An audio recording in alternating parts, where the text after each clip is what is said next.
이사야 12장 1절에서 6절까지 말씀 함께 한 목소리를 같이 읽겠습니다. 그날에 내가 말하기를 여호와여 주께서 전에는 내게 노하였사오나 이제는 주의 진노가 돌아섰고 또 주께서 나를 아니하시오니 내가 주께 감사하겠나이다 할 것이니라.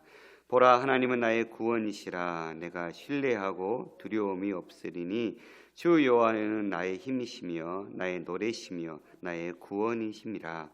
그러므로 너희가 기쁨으로 구원의 우물들에서 물을 기르리로다. 그날에 너희가 또 말하기를 여호와께 감사하라. 그의 이름을 부르며 그의 행하심을 만국 중에 선포하며 그의 이름이 높다 하라. 여호와를 찬송할 것은 극히 아름다운 일을 하셨음이니 이를 온 땅에 알게 할지어다. 시온의 주민아 소리 높여 부르라. 이스라엘의 거룩하신 이가 너희 중에서 크심이니이다 할 것이니라. 아멘. 오늘 이사야 12장 말씀은 이사야 전반부 39장까지의 전반부 속에 또 첫 번째 제1부의 끝이라고 얘기할 수 있을 것 같습니다.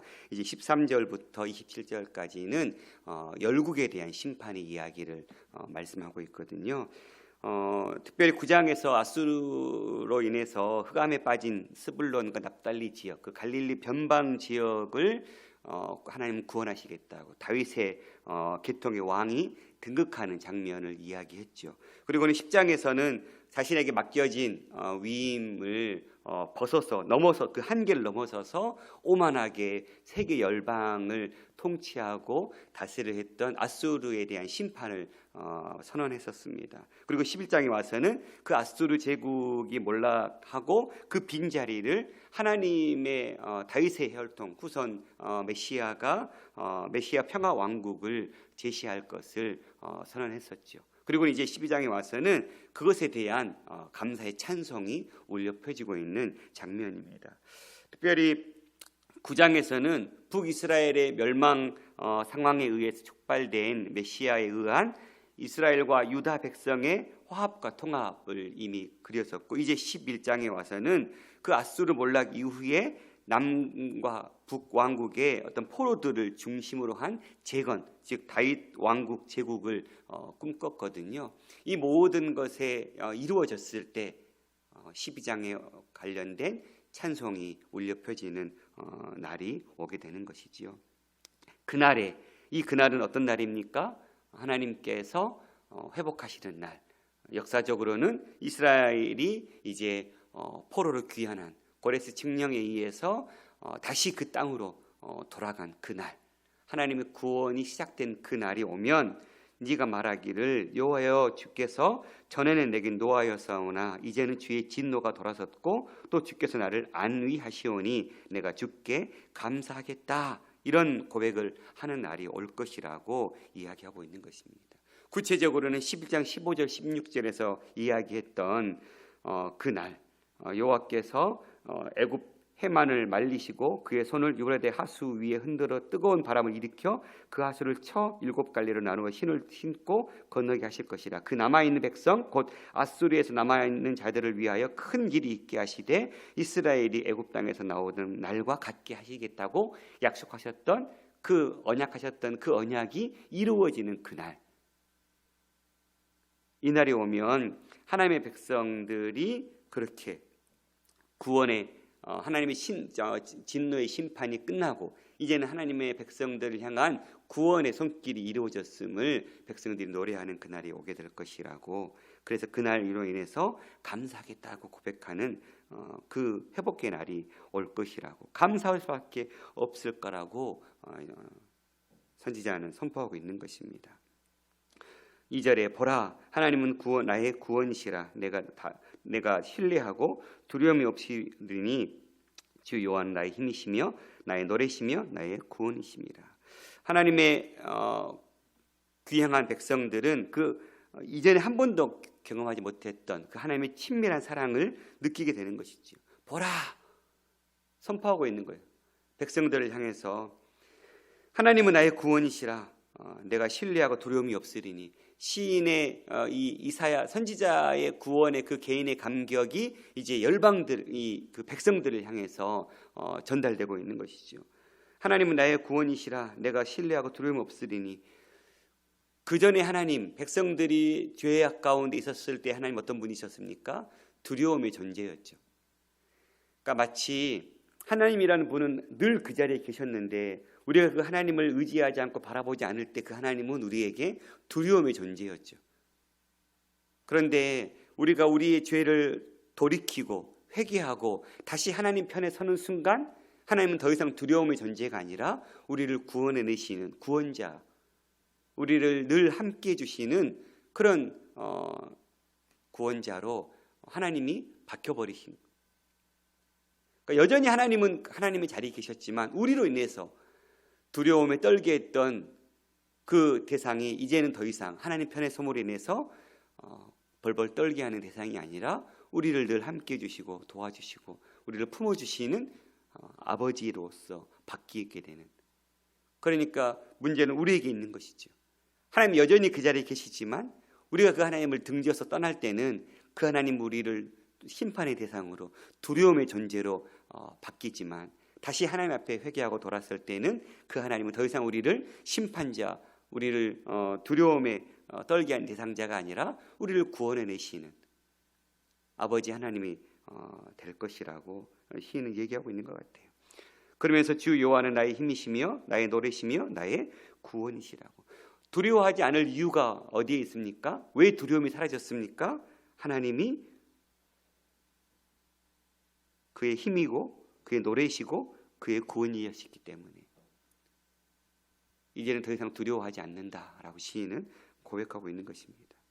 특별히 이 이야기는 출애굽기 15장의 홍해를 건너고 나서 이후에 고백했던 찬송의 고백이었거든요. 1절에 보면 이때에 모세와 이스라엘 자손이 이 노래로 여호와께 노래하니 일렀으되 내가 여호와를 찬송하리니 그는 높고 영화로우시며 말과 그 탄 자를 바다에 던지셨음이로다.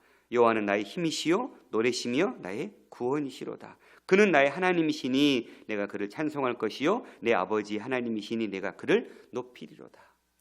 마치 구약의 이스라엘 백성들이 그 홍해를 건너게 하시고 자기들은 건너와서 돌아보니까 애굽의 백성들은 다 그 말과 탄 자들을 그 홍해의 바닷속에 수장시켜버린 그 여호와의 구원을 보면서 하나님은 나의 힘이시고 노래이시고 나의 구원이시라고 고백했던 그 고백을 고스란히 가져오면서 그렇게 과거에 우리 백성들 이스라엘 백성 조상들을 그렇게 애굽의 손에서 건져내셨던 것처럼 다시 하나님이 아수르로부터 바벨론으로부터 우리를 건져내신다고 그렇게 여전히 우리에게 구원의 역사를 행하고 계시는 그 하나님을 동일하게 노래하고 있는 것입니다.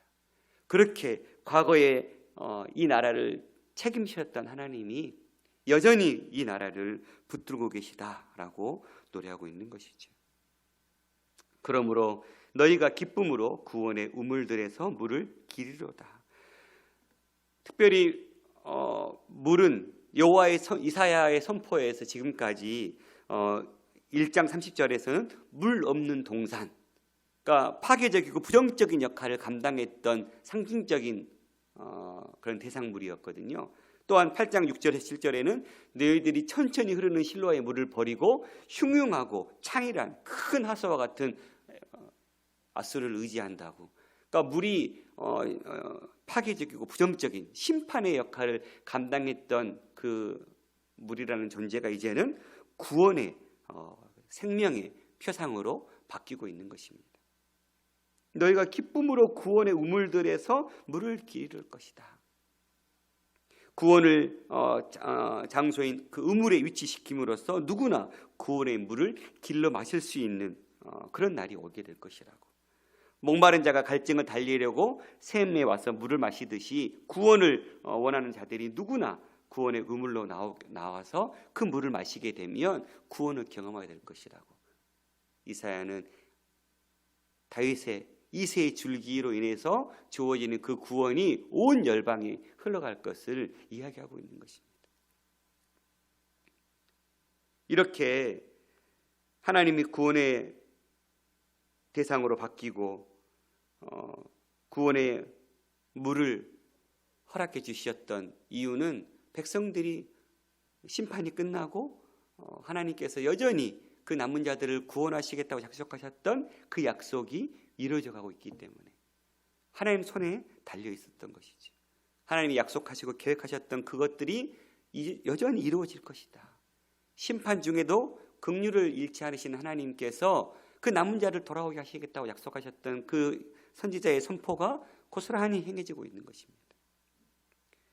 이제 4절의 6절은 이 귀양민들의 구원 경험이 온 세계에 하나님의 이름을 드높이는 계기가 됨을 보여주고 있어요. 그날에 너희가 또 말하기를 여호와께 감사하라. 그의 이름을 부르며 그의 행하심을 만국 중에 선포하며 그의 이름이 높다 하라. 개인의 구원의 영역에서 이제는 열방을 향해서 이 구원의 하나님이 증거되고 있는, 특별히 4절을 다시 번역하면 그날에 너희는 말하게 될 것이다. 어떻게? 여호와께 감사드려라. 그분의 이름을 불러라. 그분이 하신 일들을 민족에게 알려라. 그분의 이름이 높아졌음을 선포하라. 이렇게 명령형으로 얘기하고 있어요. 감사드려라. 그 이름을 불러라. 민족들에게 알려라. 높아졌음을 선포해라. 그러니까 4절에서는 4개, 5절에서는 마지막 5번째 여호와를 찬송하여라. 이렇게 선지자는 선포하고 있거든요. 처음 2개는 어떤 제의적인 축제예요. 원래 하나님의 이름을 부르는 그 행위가 하나님과의 그 개인적인 관계에 들어감을 이야기하고 있죠. 그래서 이 제의적인 축제를 통해서 구원과 축복을 허락해 주신 예수님 그분의 이름을 부르면서 감사를 드려라. 그리고 이제 3번째, 4번째는 그분이 하신 일을 민족들에게 알려라. 그리고 높아졌음을 선포해라. 개인적으로 하나님과의 관계가 회복되고 하나님과의 관계가 회복된 그 회복을 이제는 열방을 향해서 다시 우리가 하나님을 섬기는 민족으로 회복되었고, 그렇게 하나님과 우리가 깨어진 관계가 이제는 회복되었음을 백성들에게, 온 열방에게 알리라고, 민족들에게 알리라고, 다시 우리가 다시 하나님과 관계 회복되었다. 그리고 그 하나님이 우리를 이렇게 주관하고 계신다라고 알리라고, 그분의 이름이 높아졌음을 선포하라고, 그런 일이 일어날 것이라고 얘기하고 있어요. 그리고 여호와를 찬송해라. 왜요? 극히 아름다운 일을 하셨음이니 이를 온 땅에 알게 할지라. 말씀하신 대로, 약속하신 대로 심판할 수밖에 없었지만 그 심판 중에도 여전히 남은 자를 통해서 하나님의 역사를 이루어 가시겠다고 말씀하신 그 말씀을 이뤄내신 그 하나님, 그 놀라운 일을 행하신 그 하나님, 그 하나님을 온 땅에 알게 하는 것. 그러니까 구원은 이스라엘에게만 머무는 것이 아니죠. 우리 개인의 구원은 개인의 구원으로 그치는 것이 아니에요. 우리를 먼저 선택해 주시고 구원해 주시는 이유는 우리를 통해서 또 다른 누군가가 하나님의 구원을 경험하게 하기 위한, 우리는 도구이죠. 그러니까 하나님 앞에 우리가 구원받음을 감사하고 감격해야 하지만 그것이 그 개인의 감격과 그 감사로 끝나는 것이 아니죠. 개인의 감격과 그 감사를 뛰어넘어서 이제는 다른 이들에게 우리의 구원이 전달돼야 되는 것이에요. 너희들에게도 동일하게 하나님께서 구원하시기를 원하신다라고 선포해야 되는 것이죠. 하나님 우리의 인생 가운데 역사하셔서 어떤 일을 행하셨는지를 우리는 알려야 되는 사명이 있는 것이죠. 하나님이 내 인생에 개입하셔서 죽을 수밖에 없는 내 인생을 이렇게 바뀌어내셨다고 우리는 알려야 되는 것입니다. 그렇게 시온의 주민아 소리 높여 부르라. 이스라엘의 거룩하신 이가 너희 중에서 크십니다 할 것이니라. 시온은 어떤 땅이었습니까? 하나님의 도성, 하나님이 함께 하셨던 땅. 그런데 그 시온 땅이 어떻게 됐습니까? 멸망당할 수밖에 없었어요. 그 땅을 떠날 수밖에 없었던 하나님이 다시 이제 그 시온을 회복하고 있는 거예요. 시온의 더러움을 심판하셨던 이스라엘의 거룩하신 분께서 이제 다시 시온을 정화시키고 다시 그곳에서 거주하시겠다고, 단절되었던 하나님과의 관계가 완전히 회복됨을 이야기하고 있는 것이, 다시 시온의 하나님으로, 다시 시온의 백성으로 회복될 것을 이야기하고 있는 것이죠. 시온이, 그 거룩하셨던 하나님이 늘 임재하셨던 그 땅이 백성들의 죄악으로 말미암아 떠날 수밖에 없었던 땅으로 바뀌어버렸는데, 다시 하나님께서 이제는 그 시온을 거룩하신 하나님이 현존하시는, 그 하나님이 임재하시는 그 땅으로 바뀌게, 회복해 되는 일들이 이루어질 것이라고. 이렇게 엄청난 이야기들, 특별히 이 일은 이사야 선지자가 4장에서 예언했었거든요. 2절에 보면 그날에 여호와의 싹이 아름답고 영화로울 것이며 그 땅의 소사는 이스라엘 피난자를 위하여 영화롭고 아름다울 것이며, 3절 시온에 남아있는 자, 예루살렘에 머물러 있는 자, 곧 예루살렘 안에 생존한 자 중 기록된 모든 사람은 거룩하다 칭함을 얻으리니 이는 주께서 심판하는 영과 소멸하는 영으로 시온의 딸들의 더러움을 씻기시며 예루살렘의 피를 그 중에서 정결하게 하실 때가 됨이라. 이미 예언자가 4장에서 예언했던 그 예언이 결국은 이루어지는 12장의 날이 오고 있는 것이지요. 이스라엘은 거룩하신 하나님과 더불어 거룩한 백성으로 살게 되는 축복이 임하게 되는 그 날이 오게 될 것이라고 선지자는 선포하고 있는 것입니다. 이렇게 1장부터 12장까지 오기까지 심판당할 수밖에 없었던, 심판하실 수밖에 없었던 하나님을 이야기했지만, 그 심판 중에도 여전히 너희가 다시 하나님 앞에 돌아서고 너희의 삶을 다시 거룩하게 세우면 하나님이 다시 너희의 하나님 되실 거라고, 하나님께서 그 남은 자들을 통해서 하나님의 역사들을 이루어 가실 거라고 선포했던 그 선포가 결국은 이루어지는 그날이 오게 될 것이라고 이렇게 마무리하고 있는 장면입니다. 오늘 우리는 어떻습니까? 결국 구원은 두 가지 측면이 있는 것 같아요.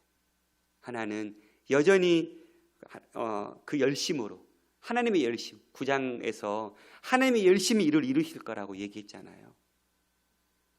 하나님이 정말 우리를 선택하셨고, 그 선택하셨기 때문에 하나님은 선택한 민족을 구원하시기 위해서 그 열심을 끊어내지 아니하시는 하나님 때문에 우리에게 구원이 여전히 보장되고 있는 것 같아요. 하나님의 열심이 사라진다면, 하나님 우리처럼 열정이 사그러지고 그 내뱉었던 말들을 주워 담을 수 없는 인생이라면 우리에게는 구원이 보장되지 않을 것 같아요. 그런데 하나님의 열심, 기묘자 되시고 모사 되신 하나님, 전능하시고 영존하시는 하나님이 그렇게 우리를 구원하시겠다고 작정하셨고, 그분은 그 열심이 사라져지지 않으신 하나님이시기 때문에 그 열심으로 인해서 우리의 구원이 보장되고 있는 것이죠. 그 열심이 선택한 민족을 그 죄악 중에서도, 심판 중에서도 그 열심이 사그러지지 않고 그 열심을 여전히 발동시키고 계시는 하나님 때문에 이스라엘 백성들은 구원을 경험하게 됐던 것이죠. 또 한편으로는 왜 이들이 구원을 경험할 수 있었습니까? 하나님 앞에 돌아섰기 때문에. 많은 이들이 떠나고 있고 심판당할 수밖에 없는 그 길을, 그 넓은 길을 선택하고 있을 때 그 남은 자들은 하나님의 구원을 바라보고 자신들의 삶을 다시금 새롭게 하나님과의 관계 속에서 세워낼 때 두렵게 했던 하나님이 이제는 두려움의 대상이 아니라 구원의 대상으로 바뀌는 역사가 이루어졌던 것이죠. 오늘 우리의 삶 가운데 하나님께서 우리를 심판할 수밖에 없는, 우리를 돌이키게 하기 위해서, 우리를 다시금 회복하게 하기 위해서 심판의 회초리를 들 수밖에 없는 하나님을 만나고 있지는 않습니까? 그렇다면 우리가 할 일은 무엇입니까? 빨리 그 회초리를 맞고 정신 차리고 하나님 앞에 돌아서는 것, 우리의 모든 죄악을 쏟아내고 다시 하나님을 앞에 돌아서는 그런 회개의 역사가 일어날 때 우리에게 이 놀라운 두려움으로 덜덜 떨게 했던 하나님이 이제는 다시 우리의 아버지로서 역할을 회복해 주시는 그 구원의 은혜를 경험하게 된다는 사실입니다. 그러니 우리 입장에서는 날마다 우리의 삶을 하나님께서 기뻐하시고 원하시는 삶으로 바뀌어가는 그런 거룩한 구원의 싸움이 있어야겠죠. 또한 하나님 편에서는 여전히 그런 우리를 작정하시고 그 하나님의 열심으로 우리 구원을 끌어가시는 하나님, 이 두 가지가 온전히 만나게 될 때 우리에게는 이 구원의 놀라운 은혜가 주어지게 되는 것 같아요. 하나님은 여전히 그 열심을 거두지 않으시는 하나님이십니다. 우리 편에서 우리가 그 하나님이 그렇게 우리를 열정적으로 심판 중이라도 심판이 목적이 아니라 회복이 목적임을 우리가 깨닫고 그 하나님을 알고 우리의 삶을 하나님 앞에 바로 세운다면 우리에게도 이 놀라운 구원을 하나님 앞에 하나님이 내 힘이시고 내 노래시고 내 구원자이시라고 노래하는 그날이 우리에게도 동일하게 임하게 될 것을 이야기하고 있습니다. 다시 오실 예수 그리스도를 우리는 바라보면서 우리 삶을 믿음 안에서 견고하게 세우는 역사가 일어나기를 원합니다. 그 구원의 완성을 이루는 그날에 올 때 이 구원의 감격의 노래를 부를 수 있는 자의 삶으로 우리의 삶을 세워나가기를 원합니다. 날마다 말씀 앞에 우리의 삶을 돌아보고 돌이켜보고 하나님 앞에 버려야 될 죄악들의 모습들이 있다면 그 하나하나를 버리는 그 힘찬 싸움들을 싸워내서 하나님 보시기에 정말 착하고 충성된 삶이라고 인정받을 그 삶으로 우리의 삶을 날마다 세워갈 수 있기를 간절히 원합니다. 기도하겠습니다. 살아계신 아버지 하나님, 이스라엘 백성들의 그 엄청난 죄악 속에 구원자이신 하나님을 버리고 구원할 수 없는 우상들을 섬기고 눈에 보이는 썩어질 것들을 구했던 그들, 그래서 심판할 수밖에 없었던 하나님, 그러나 그 심판 중에서도 긍휼을 잃지 않으셨던 하나님이 그 남은 자들을 통해서 하나님 나라를 회복시키고 계심을 우리에게 보여주고 있습니다. 하나님, 여전히 우리의 인생 가운데 주님은 찾아오셨고 여전히 그 자리에서 우리의 삶이 하나님만을 따르고 하나님만을 의지하는 삶으로 우리의 삶이 세워지기를 원하시는 하나님이신 줄 믿습니다. 그러나 우리는 너무나도 세상 속에 살아가면서 그 하나님을 잊어버리고 우리가 원하는 대로 눈에 보이는 좋은 대로 행하며 살려고 할 때가 얼마나 많은지 우리가 그 삶을 하나님 앞에 철저하게 회개하고 하나님 우리에게 열심으로 우리의 삶을 구원해 가시는 그 하나님을 바라보면서 우리가 우리 편에서 던져내야 될, 벗어내야 될 죄악의 모습들은 없는지, 돌이켜야 될 삶의 모습들은 없는지 돌이켜가면서 하나님이 더 이상 우리를 벌벌 떨게 하는 대상자가 아니라 우리를 구원해내시는 구원자이심을, 내 힘이시고 내 노래시고 내 삶을 건져내시는 분이심을 고백하면서 그 하나님을 늘 섬기고 그 하나님을 내 구원의 삶에서만 끝나는 삶이 아니라 그 하나님을 세상을 향하여서 선포하고 증거하는 삶으로 우리 삶이 세워질 수 있도록 붙잡아 주시옵소서. 오늘도 그 구원의 하나님을 우리의 삶을 통해 증거하고 드러낼 수 있도록 우리의 삶을 붙잡아 주시옵소서. 모든 말씀 우리 주 예수 그리스도 이름으로 기도드렸습니다. 아멘.